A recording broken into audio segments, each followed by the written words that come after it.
Today on Locked On Canadiens, the Canadiens have signed 2 RFAs. What should or could the Canadiens do with Jesse Ylönen? And a bunch of mailbag questions. That's all coming up on today's Locked On Canadiens. You are Locked On Canadiens, your daily podcast on the Montreal Canadiens. Part of the Locked On Podcast Network, your team every day.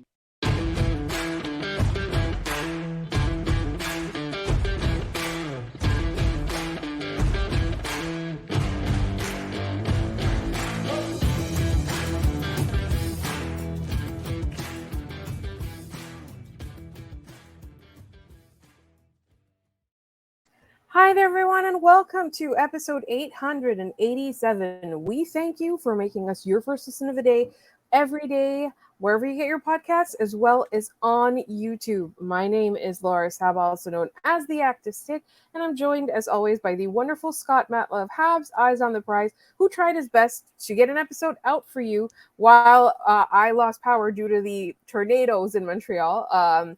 But unfortunately, he also had technical difficulties, so apologies for the late mailbag. Scott, were you able to recover over the weekend from the disappointment of not having given our listeners an episode? Yeah, to give people a look behind the curtain here is I recorded a full 32-minute episode here with all the stuff we were talking about today. Had no signs of everything or anything going haywire, everything after having my Wi-Fi crash on me a bunch of times during recording. And then I produced it, had the episode out. No hiccups whatsoever. It was great, full of great information, like always. And then I go to listen to it, and it sounds like someone just took my voice and ran it through a paper shredder, pulled it out, and then put it in a garbage disposal, and then tried to give that to you. It was uploading, and I listened to it back for a second because I thought everything was fine. I had done a test recording, and I do not know the cause behind that. I am hoping that it is smoothed out. My apologies. I felt terrible basically the next 2 days afterwards because that's who I am as a person for not getting this episode out. But thankfully, we have a plan. You're going to get an extra bonus episode this week instead of the regular 5 last week because we were down to 3 shows a week now. Thankfully, the Canadiens didn't do much of anything over the weekend, so the episode we didn't get to put out for Friday is still valid for today at least. So, Laura, I guess we should dive right into the news, correct? Yes, and at least this way I can get in on this episode with you guys. All right, the Habs have signed Lucas Condotta and Nicolas Beaudin. Scott, what are our thoughts? They are 2 of the RFAs that were on the Canadiens' lists. They are obviously most likely going to be in Laval. I don't think that I don't necessarily think that there's a whole lot of chance with all the other prospects knocking on the door that either of them will be in the NHL for a lengthy period of time. But this was some homework that Kent Hughes did have to do. Yeah, before the draft, I had put together his off-season checklist and getting RFAs squared away. They're down 2-1, which we will talk about in our next segment in a little bit here. The biggest surprise out of these contracts is not that they got both of them done because they were both qualified. They clearly were kept with the intention of having them in this organization still, is that Beaudin, who was, until his injury in Laval last year, was arguably the Rockets' best defenseman. Justin Barron had a very good season, but obviously he got recalled up as well. But Beaudin, up until that injury, was a big reason why the Rocket even got towards the playoffs. He got 1 year on a 2-way contract, which means he gets a minor salary and an NHL salary, depending on where he is. And Lucas Condotta got 2 years on a 2-way deal. He obviously made his NHL debut at the end of the season for the Canadiens. He scored a goal in that game against the Bruins in the last game of the year. It was such a great moment, too, because that's where he went to school. Yeah. Right? Yeah. UMass Lowell. So he was one of Kent Hughes' first actual signings as GM because he was part of that Rocket team that went on that deep playoff run. And it's like you said, these are both players bound for the Rocket. And at the end of last year, I was looking at it, I go, Pizzetta, someone, and Condotta as a fourth line isn't terrible. But as we will again discuss in the next segment, there's so many bodies that finding spots for everybody is tough. I think Condotta and Beaudin are going to be big pieces of the Rocket this year. I think Beaudin's going to be a huge part of that defense because he's a very good offensive defenseman who really grew into his defensive game for the Rocket and for Jean-Francois Houle last year before he got injured, when someone on Toronto just decided, what if I just elbow him and break his ribs? And that's what happened. And then the Rocket lost one of their potential MVP players last year for that. But I'm glad that this is done, out of the way, coupled with the Mitchell Stevens signing. They re-signed Gabriel Bork as well to be their team captain. He's on an AHL deal. The Rocket have done a really good job replenishing after losing Anthony Richard, after losing Alex Belzile, losing Rafael Harvey-Pinard and Jesse Ylönen to the NHL full-time. They've done a really good job reinvigorating this lineup for this upcoming season. Absolutely. And I think that's one of the things is when people ask me, like, is there really anything to look forward to for the next season? And I was like, go to Laval. Like, go to Place Bell and watch a game there, because it's going to be exciting. We do expect they're going to be, they're going to be a lot of players. There's going to be a lot of change over time, right? Like, the Canadiens are having a little bit more trouble than we would like. We as fans are losing our patience of shipping out some of these contracts and replacing them with prospects, right? But we know it's going to happen. And I know in our next segment, we're going to talk a little bit more about like what could potentially happen in that scenario. But don't forget that some of these prospects are widely expected to be in Laval, right? So there's currently no news. I check every day. Don't worry, listeners. There's currently no news as to whether Logan Mailloux has been reinstated or not. He was supposed to be meeting with Gary Bettman very shortly after the Stanley Cup final was over. That has not happened, according to most, dialed-in sources. So there's a really good chance that he might play there. He might play in Laval. There's also, for me, the one that I'm the most excited about is Philip Machar, right? So again, he has been told by the organization that he's going to be in Laval this upcoming season. I'm really excited to see how he grows and what he does, because I think we can all agree. And exciting news, I'm going to have some prospect guests on next week. But I think we can all agree that the situation that he was in North America last year was not optimal for his growth.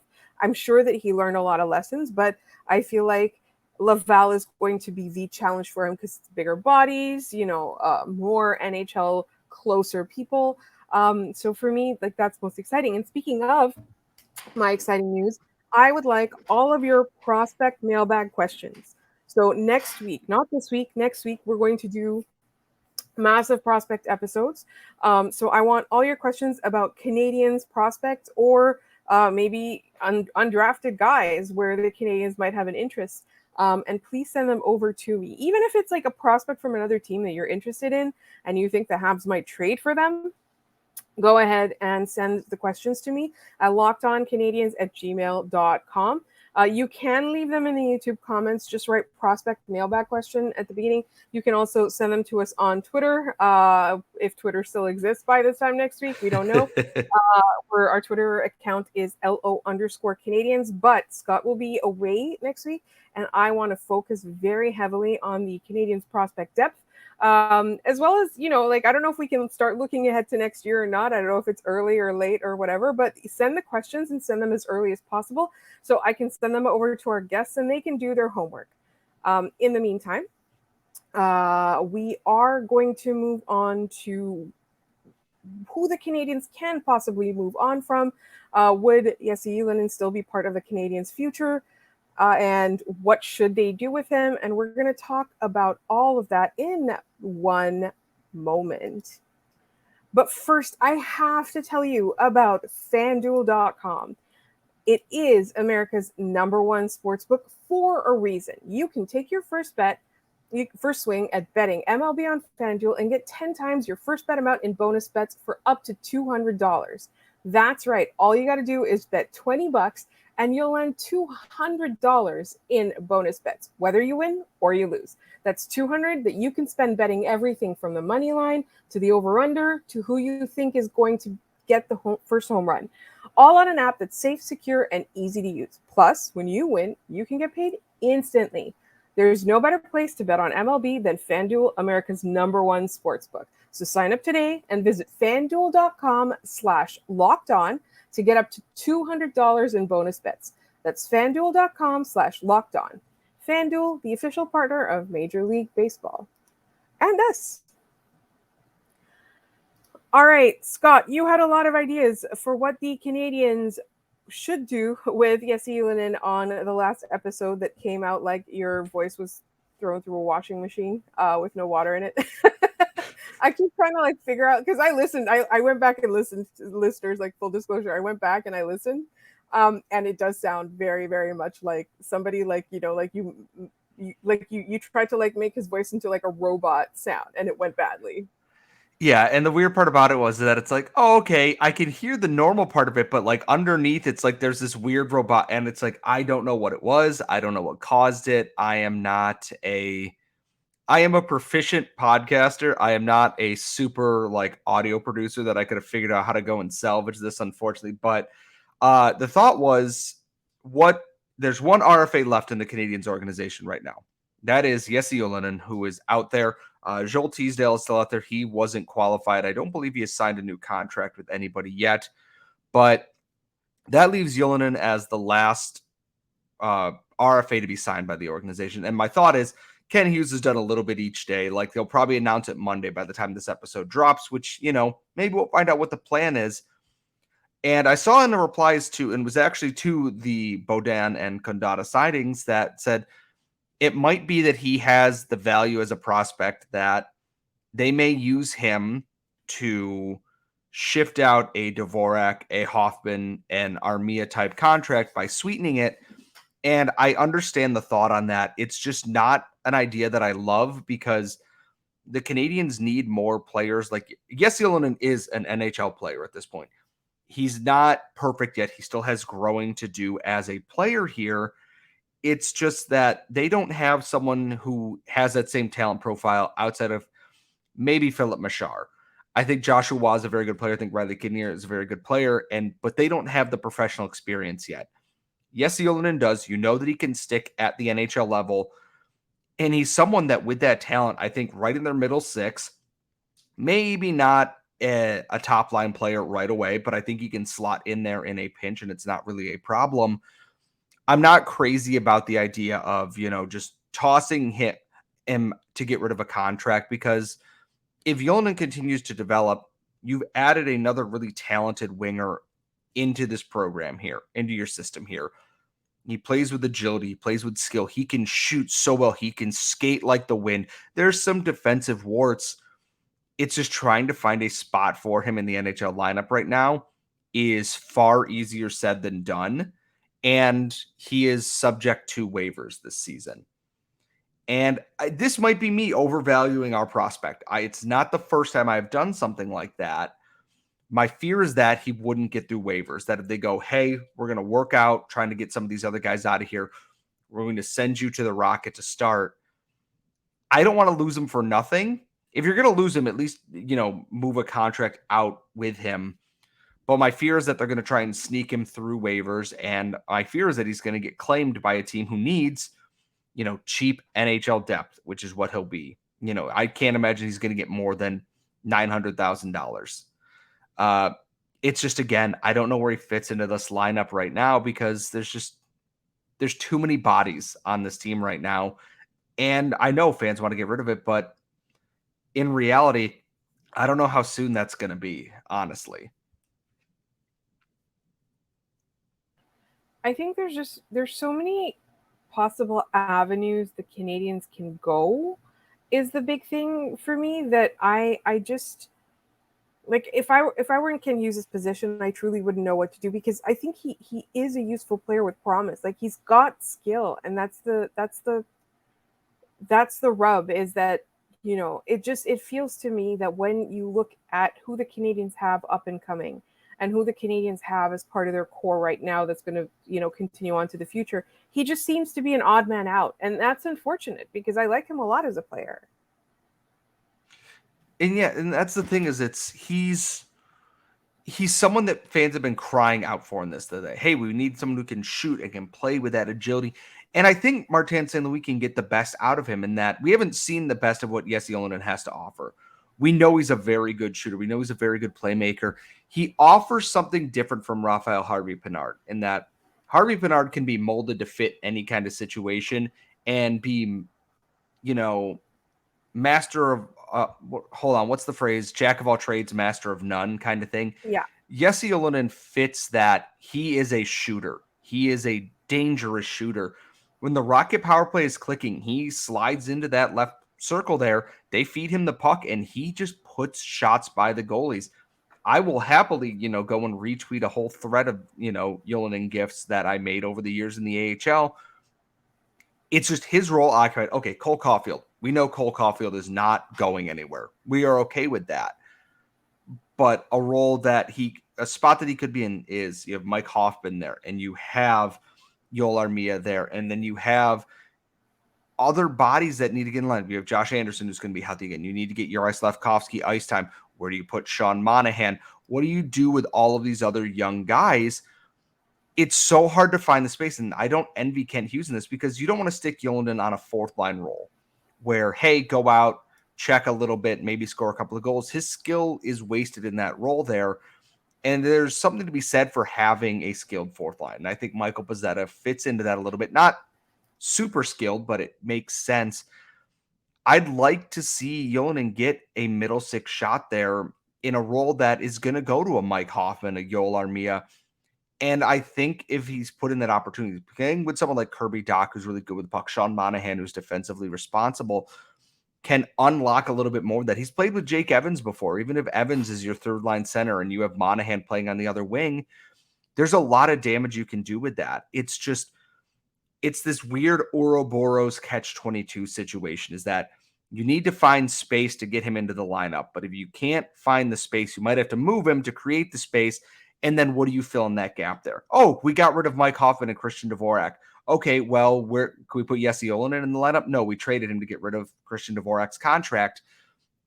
This is why I'm not an NHL GM. This is why I'm a guy behind a microphone on a podcast. And I trust that Kent Hughes has something in place here. I think that he's going to make something happen here. I have no reason to doubt that is the thing that will happen.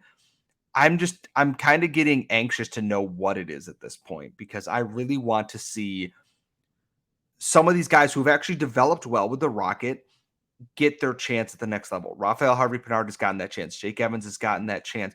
We're going to see that potentially with someone like Justin Barron, maybe Caden Primo in the future here.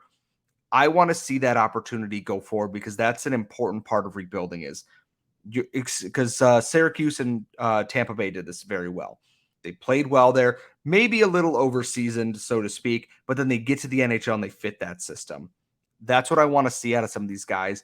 And I'm going to be sad to see them go, because, quite frankly, they've worked really well across the board there. So maybe it's just me being a little bit over dramatic, and maybe he'll slide through waivers and none of this will matter. Maybe he'll be signed on Monday and Mike Hoffman will get traded for a third-round pick or something.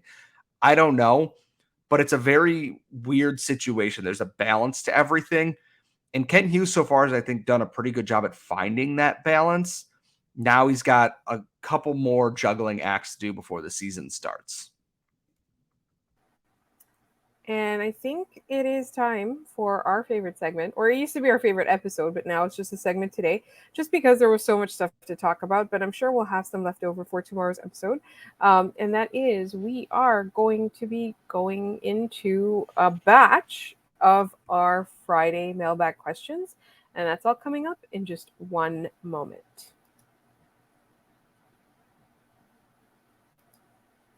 All right, Scott, we're going to do something. We're going to turn things around. And instead of starting with the Twitter questions today, we're going to start with the YouTube questions. All right. And let me just pull them up, because I tried to be smart and not put them on my phone.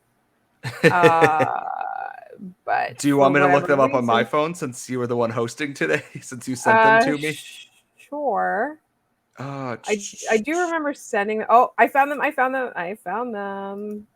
We are your most professional Montreal Canadiens podcast, everybody.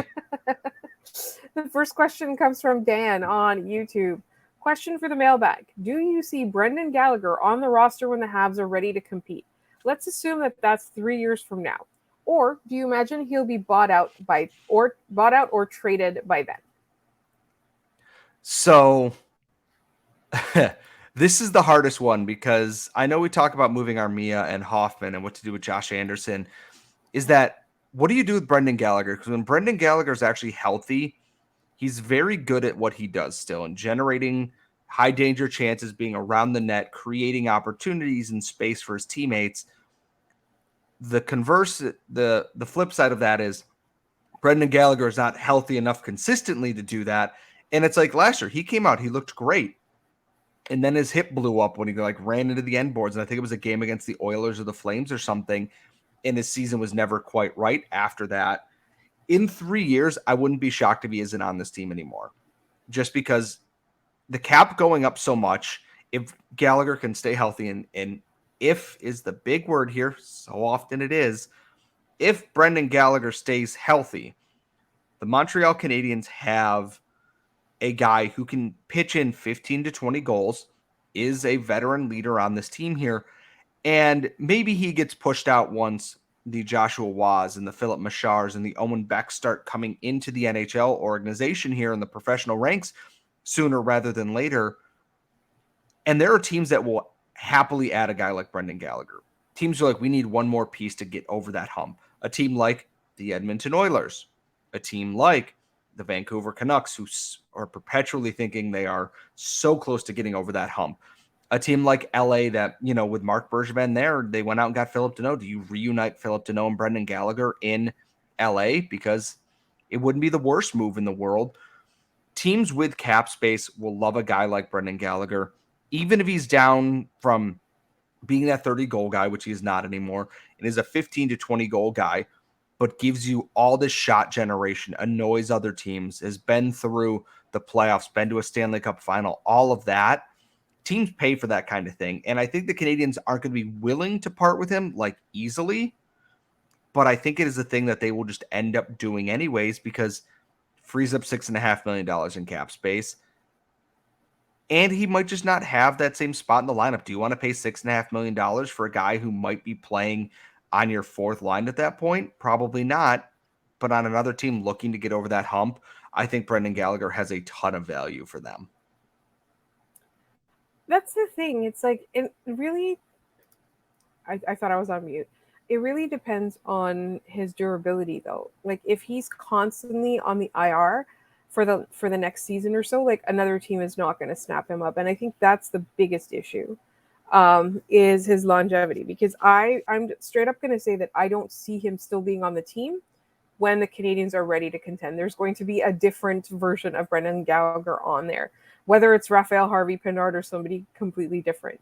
We don't know. But I do think that teams do like the idea of Brendan Gallagher. There's still old school hockey men out there that will love the idea. Like, I mean, if you look at like Milan Lucic and how beat up his body was, and he keeps still getting contracts. So I think that's that's an indicator as to whether or not Brendan Gallagher is going to have value. Is that, like, the way that he plays is the kind of thing that certain GMs admire.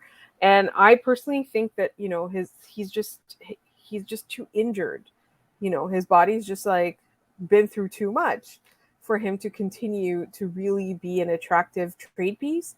But again, I'm not saying this like in any derogatory way. Like, he gave his all to the Montreal Canadiens, and that's exactly, I think, it. He gave his all to the Montreal Canadiens. Does he have anything left to give to another team? So that's where I stand on that. Let's go back to our YouTube questions. Habs fan forever asks, do you think that if Hughes can't trade Hoffman, he'll just put him on waivers? He's not the type of player you want on a team that puts so much emphasis on culture and hard work. Plus, he's taking the place of a young player. I mean, I can see it. Just to see, they did it with Rene Bourque when Marc Bergevin was here originally too, and eventually, once he was in the AHL, they were able to move that because he's like, he can start there and retain some of that salary, and he'll be in the AHL. You don't have to immediately put him on the NHL roster. But it's funny that they mentioned culture. Is that if you want a player that you think is going to be worrying in the NHL dressing room because he's not a fit or is going to be kind of toxic to that, do you really want to take that and add it to your AHL locker room where there are a lot of younger guys who are looking up to veterans for guidance and advice and everything, and having someone who's going to be potentially moping around the locker room, bringing that mood down a little bit? it's a tough spot. I think, and we've talked about this a lot, is that I think Mike Hoffman was put in a no-win situation here. Yes, he hasn't played nearly as well as he could have. I think he tried a lot more last year. Like defensively, there were better efforts, but it's when everything goes wrong, you know it because he looks completely out of place. A functioning power play changes how we view Mike Hoffman on this team. And because it's not, and because this team was just abhorrently cursed for 2 seasons here, he doesn't fit. I really do think this is going to be the Habs are going to take their second retention spot. They're going to look at this and go, we're going to trade Mike Hoffman at 30% retained, 40% retained, whatever, and we'll take whatever we can get back. And I also think they might just hold on to him because he's only got 1 year left and they'll trade him at the deadline when the value might be a little bit higher. But I don't see them putting him on waivers. He's not high on my list. I think you're going to see some people that would make you potentially more upset going on waivers first than Mike Hoffman. And who knows, maybe he comes out in the preseason and he's great. Who knows? But I don't see Hughes putting him on waivers, at least not unless everything has gone terribly, terribly wrong this year. And we hope that things don't go terribly, terribly wrong this year because the last couple of years, honestly, we're a lot to live through. We've got a question from Tyler L. on YouTube. If Juraj Slafkovsky comes out this season and has a 35 to 45 point season, are we still worried about him? Or is that good progression for a 19-year-old getting used to the NHL? Also, if Slafkovsky hits his high ceiling, which I believe he will, are we worried that Montreal gets an expensive free agent and isn't able to extend Slafkovsky? Sorry, I guess this was 3 questions. So I guess the first question is, if he does score 35 to 45 points, are we still worried about him? No, I think that's a really nice progression forward for him next season, to be honest. And my hope for him is that he can tally around 15 goals next season. And I think that's a safe bet.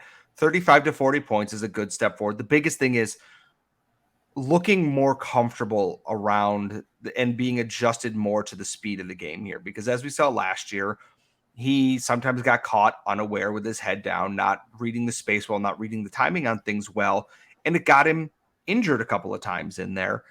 And the biggest thing with that is, and people need to understand this, if he goes to the AHL to play top line minutes, it might be preferable than him playing, 11 to 10 minutes in the bottom 6 on some nights. And I think they will tell him, like, this isn't a punishment. This is us wanting to get you ice time, get your speed and your timing down and develop that confidence. And he may do what Cole Caulfield did, is go down for 2 to 3 weeks, light up the score sheet, and then be like, I'm good to go, come back like a house of fire.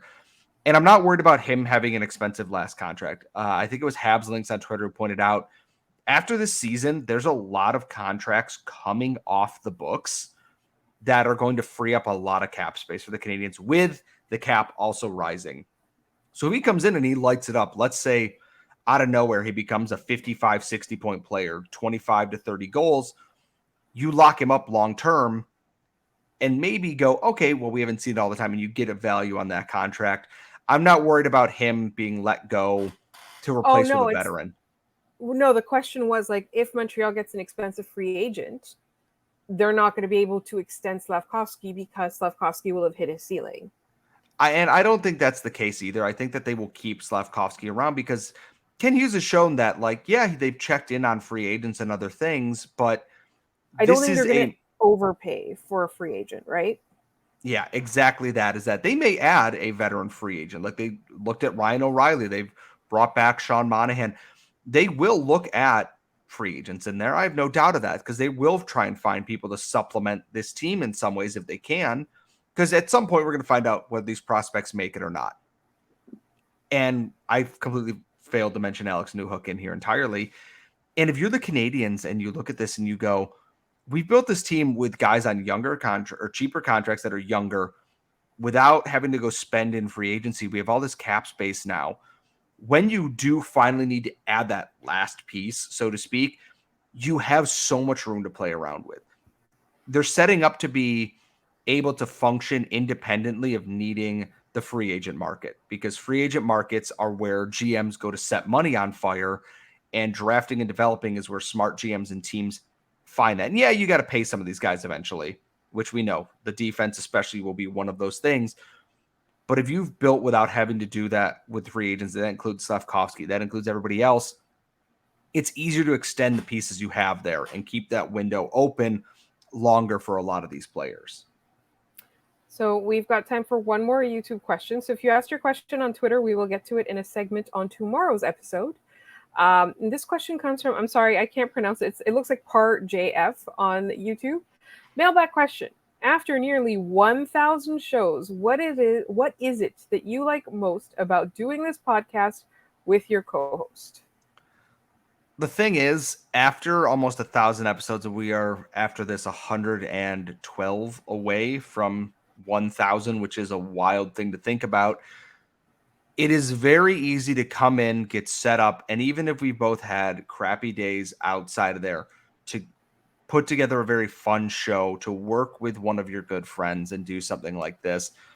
And it's been such an incredible experience. We've seen the highest of highs for the Montreal Canadiens and literally the bottom of the barrel in the 4 years that we've been doing this. And it is very fun to know that, hey, I'm going to go home, even if this game was terrible, which there will be several more, is that one of us will get on here and will just unleash God knows what while the other one sits in the corner and laughs and has a good time with it. It's a very comforting thing to know that you can always have something to look forward to at the end of the day and doing a show with one of your best friends.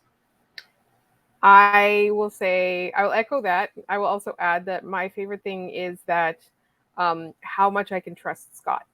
I think he's always looking out for everyone around him. It's not just me. I am one of his friends and his podcasting co-host. He's always looking out for people around him. He's always worried about, their well-being.